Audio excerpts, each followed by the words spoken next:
इतने खूबसूरत शायर, एक बार फिर तालियों की आवाज़ आनी चाहिए फिर बाबा साहब के लिए।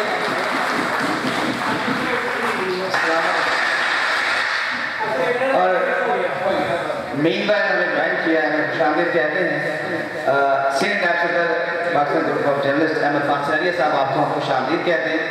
उनके साथ ज्वाइंट सेक्रेटरी महल फजल रहीम साहब सराब को भी खुशामदीद कहते हैं। आप अपनी बर्थडे बेशक दुबई में मनाएं, हम यहाँ पर फिर आपको हैप्पी बर्थडे कहते हैं।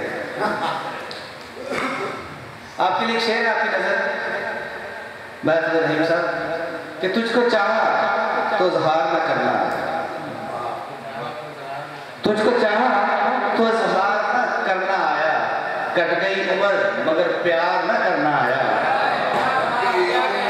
तुझको चाहा तो इजहार न करना आया, कट गई उम्र मगर प्यार न करना आया। तुमने मांगी तो सिर्फ एक जुदाई मांगी, तुमने मांगी तो सिर्फ एक जुदाई मांगी, हम तक हमें इनकार न करना।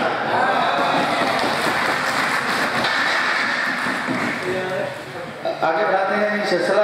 और अभी हमारे पास 10 का शायर से एक हमारे सीनियर शायर शबीर शाह साहब तशरीफ लाए हैं, तो आपकी भरपूर तालीम